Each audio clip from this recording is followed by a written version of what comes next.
Out of the way, you! DreamWorks villains are heat. Most of the time, it's been said 1,000 times over at this point, but DreamWorks have an incredibly good track record when it comes to writing villains. In fact, it can be legitimately argued that many of DreamWorks' villains from over the past 20 years completely and utterly dwarf all of their competition, though it's not like this much to begin with. In an age when a majority of animated movies either just include villains because they're a necessary plot device to keep the story moving, or are hell-bent on having villain redemption arcs with varying levels of success, and even when they go back to making classic villains with no redemption, they still screw it up. Hey, what did I say? Let's forget about that one. It's incredibly refreshing to see DreamWorks regularly crafting well-written villains that not only reinforce the themes of the story by showing what a person can become if they don't embrace said themes, but also maintain a dominating screen presence with memorable dialogue, action, and believable motivations, and solidify them as not only credible threats but outstanding characters overall. Some of my favorite villains in all of animation, and even film in general, originate from some of DreamWorks' films. They beautifully round out the story's themes, elevate the development of the characters, while also consistently managing to be menacing and entertaining to watch. Heck, even their more comedic and subversive villains like Titan and pretty much all of the Shrek villains are still credible threats while being consistently funny. But we're not here today to talk about those kinds of DreamWorks villains. With the recent release of Kung Fu Panda 4, there's been a lot of discussion regarding how disappointing of a sequel it is, and how not a single part of it measures up to the heights of the original trilogy. And one of the biggest complaints people have had about the film, other than wondering why there was a B-plot involving slotslice.net, are towards its villain, the Chameleon. Kung Fu Panda is one of DreamWorks' most beloved franchises, and is home to 3 villains that are regularly described as some of the studio's most iconic: Tai Lung, Lord Shen, and General Kai, or Kai the Collector. All 3 of these villains not only dominate every scene narrating with spectacular action that establishes how much of a threat they pose, but they all help to round out the themes of their respective movies, and all have their own believable motivations. And while Kai, for the longest time, was seen as the weakest of the 3, the Chameleon from Kung Fu Panda 4 kicks him down the metaphorical stairs, if you catch my drift, and cements herself as not only the worst villain in the franchise, but also might just take the throne for one of the worst, if not DreamWorks' worst villain. Everything about this character is utterly wasted potential, and while she does follow in the steps of some of the other villains by rounding out the film's themes, she is lacking in pretty much every regard and sticks out like a sore thumb when you look at the studio's track record. So today, I'm going to be petty and go further into this topic than I did in my initial review of Kung Fu Panda 4 by analysing exactly why the Chameleon is such a nothing villain and the sheer amount of missed potential there was with her.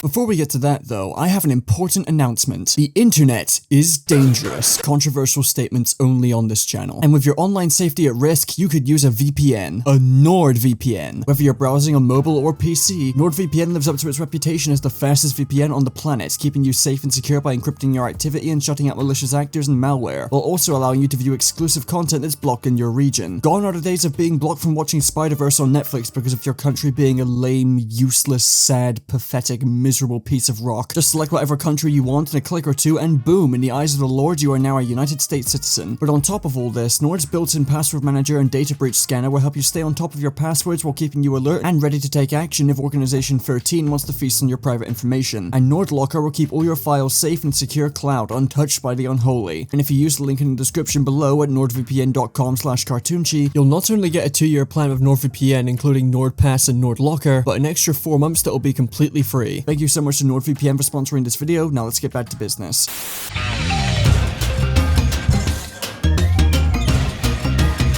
When it comes to creating a villain, screen presence is the most important factor. You can have a completely believable character with a powerful backstory and equally compelling motivations, but if they barely show up over the course of the film or just happen to have very lackluster energy, then it's going to be hard to treat them like a significant threat or take them too seriously. I must emphasize that this isn't true for every villain. Some villains flourish with a more refined and subdued approach, and some villains flourish with a more comedic approach. When it comes to Kung Fu Panda villains specifically, they all nail the fundamentals of striking fear into the characters and displaying how threatening they are to the viewer. While a villain can choose basically any scene they have to show that they mean business, first impressions matter, and the Kung Fu Panda villains have some of the most kick-ass introductions I have ever seen. Tai Lung's prison escape from the first movie is a perfect display of how powerful he is. From the start of the movie, we're told about how powerful he is, how Shifu trained him from infancy, and then we finally get to see him in action a few moments later as he easily breaks out of a highly secured, nigh impossible to escape from prison in a matter of minutes, quickly showcasing his skill and power. And striking fear into the characters as he makes his way to the Valley of Peace, putting Po on a very limited amount of time to learn Kung Fu in order to defeat him. Coupled with how meticulously crafted and badass the entire escape sequence is, and you have yourself one of the greatest introductions to a villain in animation. I love it so much, and throughout the rest of the film he only continues to be built up after his fights with the Furious Five and Shifu, defeating them easily. While he does basically get clowned on by Po at the very end, Tai Lung dominates every scene that he's in, bolstered by a fantastic vocal performance from Ian McShane. While Tai Lung is undoubtedly the best Kung Fu Panda villain overall, Lord Chen from Kung Fu Panda 2 is an extremely close second. Within the first 15 minutes of the film, we're not only told about his unhinged genocide of the pandas and witness his takeover of Gongmin City, outclassing 2 Kung Fu masters and straight up murdering Master Rhino, but we also get to see his demeanor and behavior. He's very different from Tai Lung. He's downright psychotic and sadistic, yet keeps his composure, with just a little bit of spite dripping off every word that leaves his mouth. You can feel the flames of anger under everything he says, and Gary Oldman delivers his lines perfectly. And if the introduction wasn't good enough, his connection to Po's past and the trauma he inflicted on him from a young age makes him a much more personal villain than Tai Lung was, and his ruthlessness and desperation to reclaim what he believes is rightfully his, even to the point of killing his own soldiers, easily made him one of the most dangerous villains for Po to overcome. Even when you look at Kai from Kung Fu Panda 3, while he isn't necessarily as strong of a character as Tai and Shen, he more than makes up for it thanks to his fantastic screen presence and achievements. He single-handedly defeated all the Kung Fu masters in the spirit realm, including Master Oogway at the start of the film, and every scene he's in perfectly sells how dangerous he is. The green hues, the sheer size of the guy, hell dude, his fucking theme song is gas. This is not how I wanted to find out Hans Zimmer was an Imagine Dragons fan, but I can't complain when this is the result. Also, I mean, he's voiced by J.K. Simmons. Do I really need to say anything else? My main point is, all the previous villains in the franchise had a killer screen presence and a distinct level of menace throughout their respective films, all bolstered by them having some absolutely insane introductions to show they mean business. And having shown all of this, I think you can probably understand why the Chameleon is such an underwhelming non-threat. She has no sauce, not a single atom of sauce, not one scene where she locks in shows how powerful or intimidating she is. The Chameleon's introduction scene is literally her sitting at a table disguised as someone, listening in on everyone there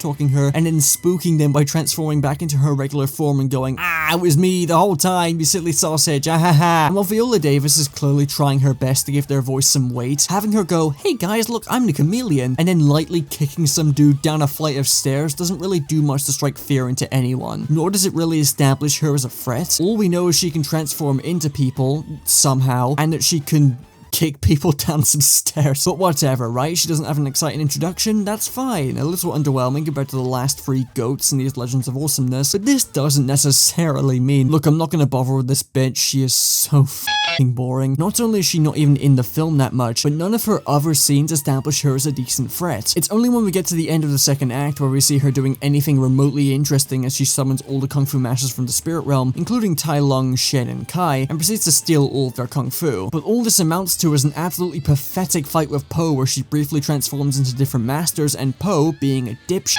doesn't use the staff at any point to stop her. Because this movie was written with the cohesion of an algebra equation being solved by a chimp with dementia, the Chameleon is given artificial menace by defeating Po just because the story wanted her to, as the moment Po actually uses the staff on her, it takes like 2 smacks of the damn thing and she's just defeated, just like that. The Chameleon's menace is artificially inflated by poor writing because they know that the moment Po actually decides to use the giant f***off staff he's been carrying for the whole movie, she gets 2-shotted. And when that sinks in, it really registers as how much of a nothing threat this character was. She finally does something kind of cool near the end, then has the lamest final showdown in the franchise and gets 2-shotted the moment Po stops being an idiot. Compared to every villain that came before her, the Chameleon is not intimidating in the slightest. She bums around in her home for the entire movie while all of the characters just tell the viewer that she's the biggest threat Po has ever faced. She does nothing remotely threatening or interesting and goes down, to be frank, like a bitch.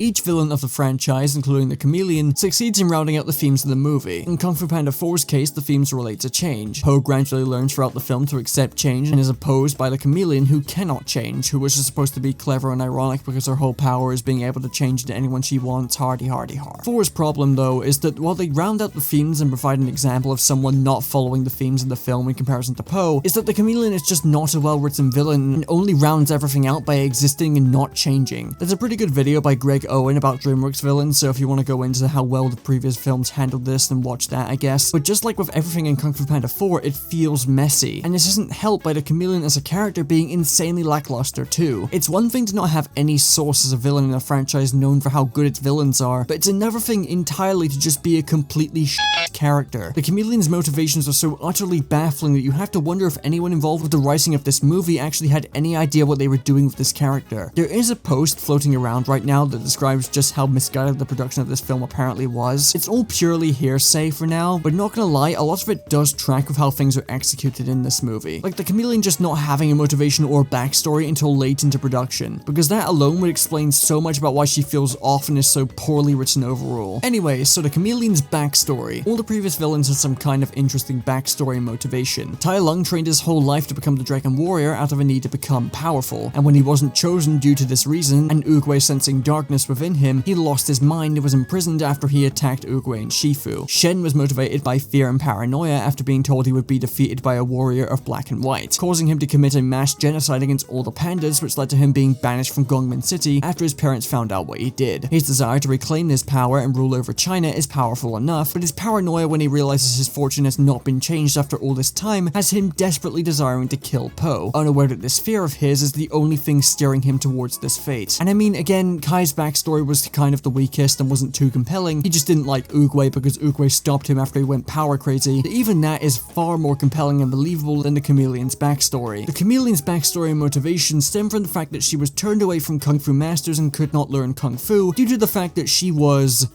too small. You're a goddamn genius! Okay, I'm about to have a bloody conniption here, because isn't this the entire main theme of the franchise and Po as a character? That you should strive towards believing in yourself no matter your size or ability, possessing self-determination. I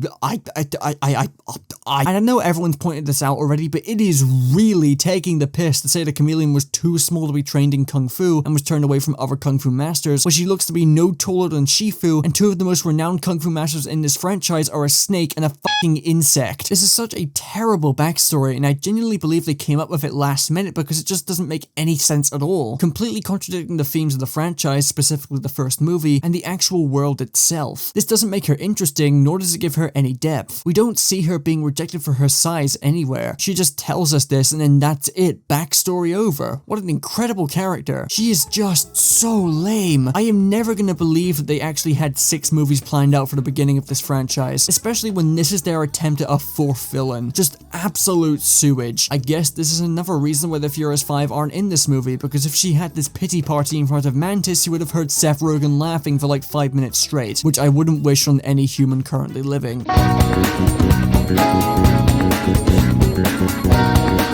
The Chameleon is the very definition of missed potential. Her powers are incredibly cool on paper, and she easily had the chance to be one of the best villains in the franchise. Stealing the Kung Fu and appearances of every Kung Fu master is an insane power, even if it is reaching for nostalgia bait. But not only does she not use this power at all, apart from her pathetic introduction where she kicks someone down a flight of stairs, and at the very end when she finally starts stealing the powers from the masters, she also never does anything cool when she does use them. The extent of her abilities is transforming into previous villains and other masters from the spirit realm, all of which Po can defeat with extreme ease, but he just chooses not to despite having a literal debug stick in his hand. Again, when Po chooses to use this ultra powerful weapon that can 1 or 2 shot any villain on a group of strangers so he can get out of a bar fight, then what is stopping him from knocking the Chameleon's lights out immediately? Every feat from the Chameleon is a complete fluke because she is purely at the mercy of whenever the writers remember this entire movie is a fucking side quest for Po. So here's how I would fix the Chameleon. Realistically, this is going to involve a rewrite of the entire movie and several of the events that happen, and I didn't have time for that today, and I'm not currently being paid Hollywood money to ghostwrite a DreamWorks movie, so I'm just going to focus on what I think should happen in order to make the Chameleon a decent threat. Number 1, her introduction. Throw away the goons, demolish the stairs, introduce her by showing her having access to the spirit realm. Either do this by having Oogway's staff be stolen from Po at the beginning of the film, or find another way to give the Chameleon access to the spirit realm. I don't know what. In this introduction, show her fighting and taking the Kung Fu from all of the masters here, as opposed to near the tail end of the story. It's an effective demonstration of her unique powers by seeing her strip previous villains and other kung fu masters of their kung fu and transforming into them, establishing her as a credible threat from the very beginning. Number 2, have her run amok, causing trouble across the valley, capturing cities, living kung fu masters, etc. If her powers are already derivative of Kai's, then make her a better Kai. Have Po stumble across her handiwork and realize what kind of threat he's up against. Number 3, have Po fight against her when she's transformed into Tai Lung. Have him believe that Tai Lung is actually back for more than 5 minutes, and then slowly make him uneasy when he goes off against Shen, someone he literally watched die in front of his very eyes. If you manage to make Po uneasy and completely unprepared for this fight, you make the Chameleon more intimidating by default. Number 4, whenever Po and the Chameleon do meet and finally fight for real, have the fight last longer and show her getting more mileage out of the insane amount of powers and forms she's able to take. Don't just make half the fight a mirror match where she turns into Po. Get creative, have her combine Tai Lung's move with Shen's or something, I don't know. Number 5, if the Chameleon goes down easily to the staff, just don't let Po have it. Take it away from him. Again, a little muddy on the details, but have him actually have to work for his victory, and as a bonus, have him set up an attack from Jen, who finally takes out the Chameleon after taking the staff back, assisting Po in the final battle and adding more weight to her being his successor. They kind of already did that in the movie, but it was super rushed and the staff was there the whole time in Po and Jen's possession, and they just never used it until the end. Obviously, there are far more details to work on to make her a better character, and a lot of this will require the story to be extensively rewritten, but I believe this would do a far better job at establishing the Chameleon as a menacing villain, with a good amount of screen presence and actually making good use of her powers so she isn't a bad joke.